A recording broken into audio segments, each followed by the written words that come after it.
Brought to you by TechnoSpark 20 series smartphones.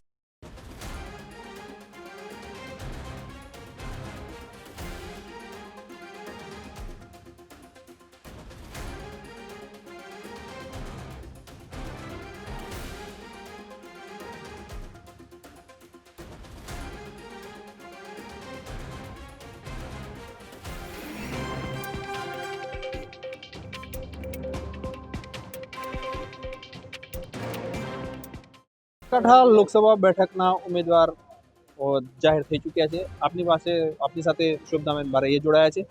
Shobhanaben, આપ મૂળે શિક્ષકનો જીવ છો, 30 વર્ષથી આપ જ્યારે શિક્ષક છો, રાજકારણને આપ કઈ રીતે જુઓ છો?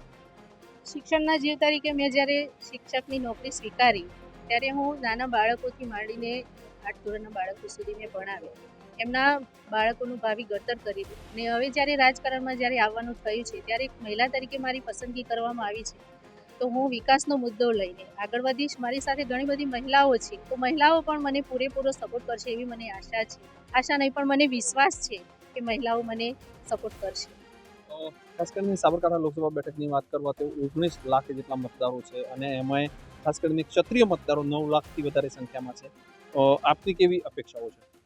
ક્ષત્રિય મહિલા તરીકે જ્યારે મારી પસંદગી કરવામાં આવી છે તો ખાલી ક્ષત્રિય નહીં પણ દરેક સમાજના લોકોને હું સાથે થઈને ચાલીશ અને હું વિજયનો વિશ્વાસ વ્યક્ત કરું છું। પાટીલ સાહેબે જે રીતે વાત કરી છે કે 5 લાખના મતથી મોટાભાગની તમામ બેઠકો જીતવાની વાત છે, આપ આ સીટ ઉપર કેટલો અંતર માનો છો? હા, પાટીલ સાહેબે જે વિશ્વાસ વ્યક્ત કર્યો છે એને સાબરકાંઠાની જનતા પૂરેપૂરો એમનો વિશ્વાસ આગળ લાવશે। છેલ્લો સવાલ, જ્યારે આપ મહિલા તરીકે ઉમેદવાર બન્યા છો, ખાસ કરીને પ્રાંતિજ બેઠક પરથી સતત ત્રીજી ટર્મ માટે ઉમેદવાર આપ જાહેર થયા છો, સાબરકાંઠા જિલ્લાના અન્ય મતદારો સહિત અરવલ્લી જિલ્લો પણ છે, તમામ મતદારો માટે આપનો શું સંદેશ હશે?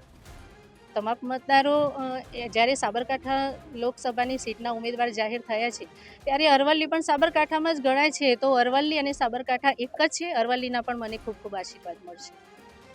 જે ચોક્કસથી આ હતા ઉમેદવાર સાબરકાંઠા જિલ્લા ભાજપના શોભનાબેન બારૈયા, જેમનું કહ્યું હતું કે સાબરકાંઠા તેમજ અરવલ્લી જિલ્લાના મતદારોનો સંપૂર્ણ સાથ સહયોગ અને સહકાર મળશે। જો કે આગામી સમયમાં સાબરકાંઠાનો સરતાજ કોણ બને છે એ તો સમજ બતાવશે। હસમુખ પટેલ, ગુજરાત તક, સાબરકાંઠા।